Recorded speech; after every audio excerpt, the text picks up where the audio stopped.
that we got gas taken care of, we can go ahead and make our way on over to the park. Draco's a little antsy. He hasn't gotten to run. He hasn't gotten to play. He hasn't gotten to do anything yet today. As much as I get Draco out to run him around, as much as he gets to go out and burn energy and keep himself occupied, and he's a very lazy dog, he's still, even sometimes after a play session, we'll get home and he is just restless. He just cannot relax. What does that look like? That looks like me sitting at my desk working and Draco literally wandering around the room, wandering around the house, looking for something. I don't think he wants me to tell you this part. Okay, we're almost there, buddy. When he's restless, he's just walking around the house.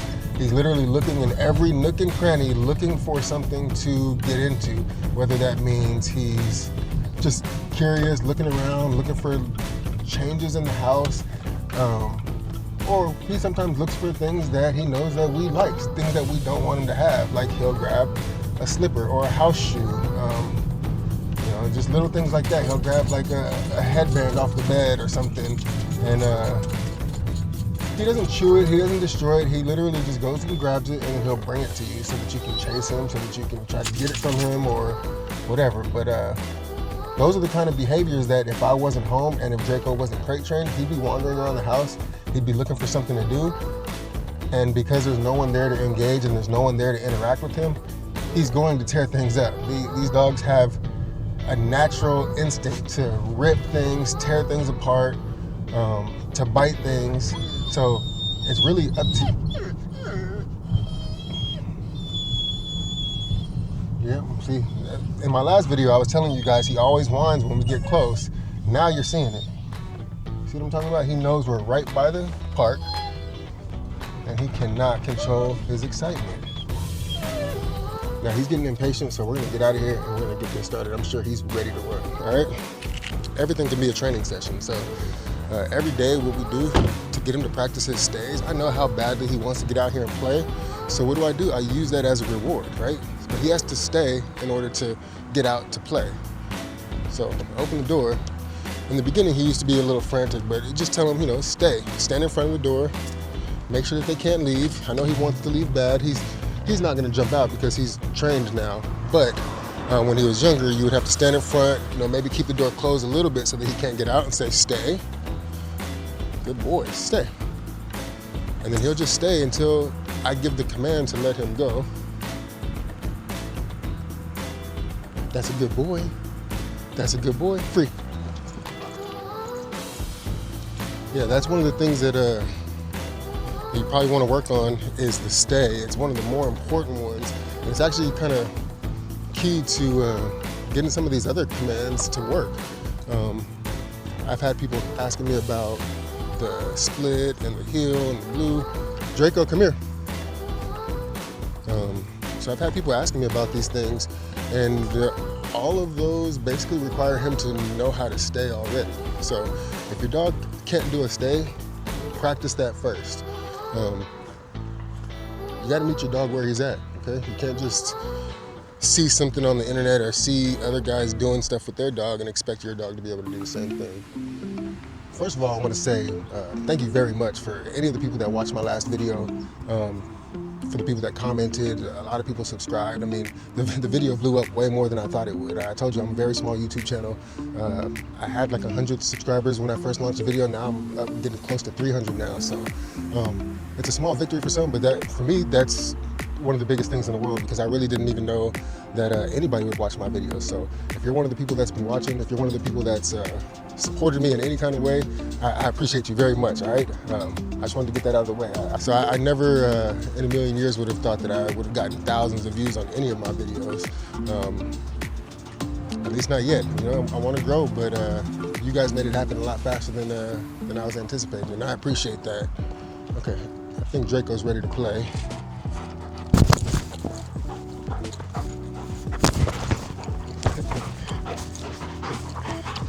Okay. See, he gets a little antsy. Look, he's already doing commands. Look, I didn't say anything. He wants the ball. I'm telling you, they'll do whatever for their reward. And Draco just so happens to be, well, he's a fatty, so he's food motivated very much, but clearly he wants the ball. He knows that this is the command that we've been working on, so look what he's doing already, right? He wants to make the ball. He wants to give me what I want. He wants to give me what I expect of him. That's the thing about these dogs is they will do what they need to do to get the treat or get the reward. It's on you to be able to communicate with them to the point that they understand what it is they need to do in order to get the reward, right? Heel. Remember, he has to do a couple of commands in succession to get what he wants. Split. Woo. Split. Front. Front. Turn. Good boy. Blue. Go get it.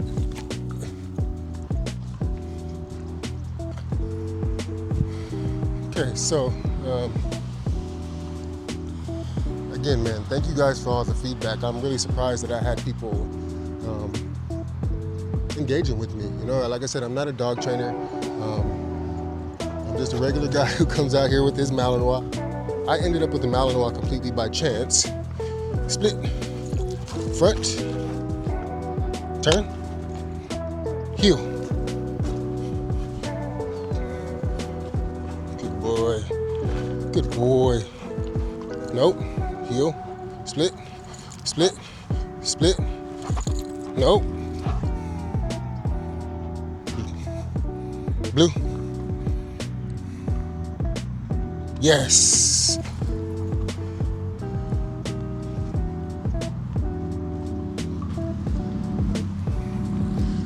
Another thing that I wanted to touch on is bridge words. This is what I learned that's going to help you communicate with your dog is you need a bridge word, something that lets your dog know that he or she has done exactly what's expected of them. So, for example, if I'm telling Draco to sit and he just comes up to me and he doesn't sit, I'm not going to reward him. But if I'm not going to reward him anyways, how do I tell him that he's done what I've asked him to do?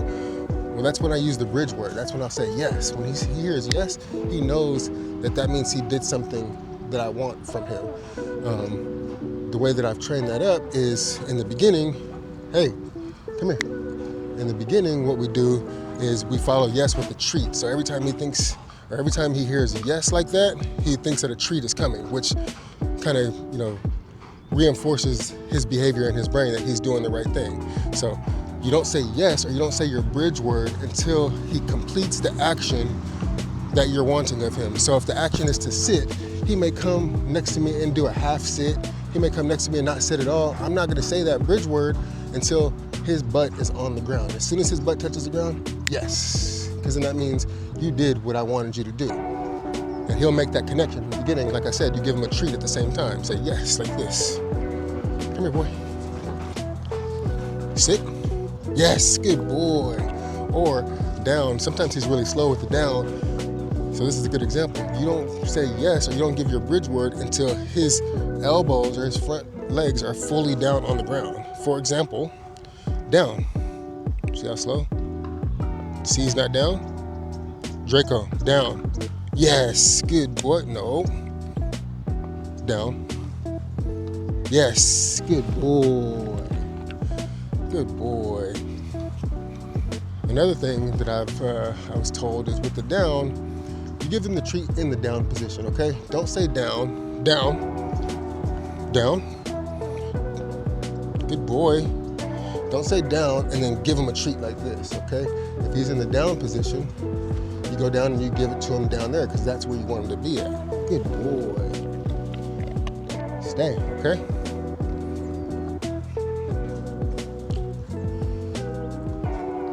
Another thing I've been working on is his long-term stays. I don't know if I told you guys, but hey, stay. Stay. So we're still working on this. Draco is 17 months. He was born in July of 2023. So yeah, he's still a puppy technically. He's an older puppy. He's an elder puppy. We'll call him that. But he is still a puppy, so he still has a lot to learn. Come here, spit. Front. Go get it. And that's the thing too. You can't be rushing these dogs you can't rush any dogs or anybody that's learning. You can't force anything or anybody that's learning to learn at a faster speed. All you can do is meet them at their speed. You can do things that can try to speed things along, but you can't rush it. You know what I mean? So I'm sure I made plenty of mistakes that I'm not even aware of, but I made tons of mistakes that I am aware of in raising this dog. But you gotta be responsible and accountable and kind of take ownership for a lot of that stuff, you know, and realize that you can fix it. Sit. Sit.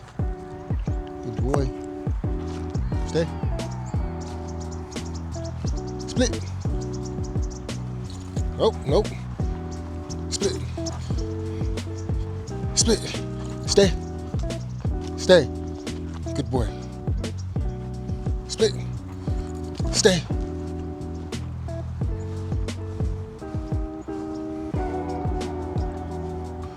So yeah, we're working on these long-distance stays, long-term stays. Split.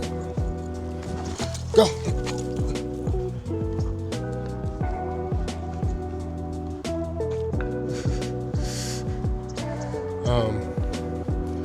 And you know, I could be using his e-collar a little bit more, but I'm trying to practice right now, doing a lot more verbal stuff. The e-collar is really just reinforcement, and a lot of times I like to see where he's at without the e-collar. I really don't even use it that much. It's more there for safety. Draco listens very good verbally, thankfully. But again, I continue to train and practice with him every day. Of course, he has all the basic commands, and I could just be like, all right, we're done training. We don't need to work on this anymore. But it's something that I do with him every day because I need it to get sharper and sharper and sharper to the point where my word is, you know, the final straw. Like, he's not gonna listen to anything except what I'm saying. Split. Good boy. Split. Split.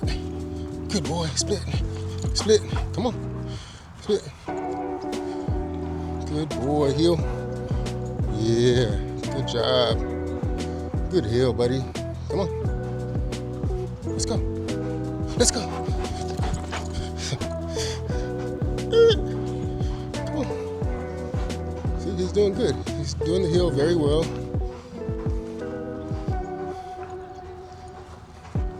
Good. Sit. Go. I don't know if you guys will be able to see him jump. I like to give him these high ones. Oh, he didn't jump that time. You know, another thing, I had one of the commenters saying that I should work on with him his drive control, but he's actually pretty good at it. You know, again, I've been working on a lot of stuff with him since he was really young. I'll have to make some videos to show you guys what I did exactly to get him to the point where he's at. Not that he's perfect, not even close, but he's pretty damn good, and I'll show you. Doesn't always work with verbal. Sometimes I have to hold him, but I'm gonna try to do it with just verbal and see if I can get him to stay while I throw the ball, okay? Let's see, come here. Sit, good boy. Draco, Draco, Draco. See, he's looking at the ball. I wait till he looks at me so that I know that he's paying attention. Stay, stay. Go get it. He has a hard time sometimes tracking it down. Like when he's chasing it, he'll never lose that thing. But when I've been practicing this this controlled stay when I throw the ball, he watches it go all the way down the field, and then when I release him, sometimes he loses it. I don't know if it gets too low in the grass or what, but he loses it a lot of times. But I like it because then it forces him to search. It forces him to use some common sense, and he's like, oh, the ball came in this direction, and you can see him start to scan the area, and then I think he's found it pretty much every time. Come on. Out.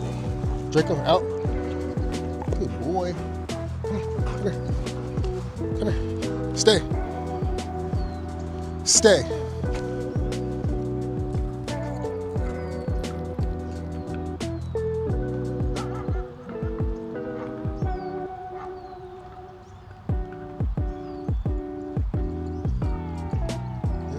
dog just showed up. We had the whole park to ourselves for a little bit. Another, it looks like a puppy, I don't know. But there's another little dog running around over there. Good boy. I'm sorry it's taking so long to make another video for you guys. I've been kind of overwhelmed with all the responses. It's been surprising to say the least. So I'm really appreciative of all the feedback that I've gotten. I'm gonna try to push out videos a little faster as time goes on. I'm just still getting used to the whole YouTube thing. I'm not a dog trainer. This is a big part of my life, so it's definitely gonna be a huge part of the content that I create. But you know, I'm also a boxer. I'm a cancer survivor. I've lost over 100 pounds in the last few years, so I have a lot to talk about. I have a lot of knowledge to share. I got my podcast studio that I'm setting up right now. It's almost finished, so I'll probably be launching a podcast, launching my first podcast episode pretty soon. I'm almost regretting the fact that I didn't start YouTube sooner, because it looks like there's a lot of people that I might be able to help with some of the things that I've learned over the years. And like always, if you have any feedback, if you have any tips, if you have any questions, I mean, I'll answer questions to the best of my ability, but I'm more so looking for tips myself. You know, I'm more so looking for feedback as far as what have you guys done with your mouths that I can try with mine? What's been successful for you and your Malinois or your working dog that I could maybe try with mine? All right, you guys, I think we're pretty much done here. Thanks again so much for watching Trauma Saves. Thank you for tuning in. Make sure to like, comment, and subscribe.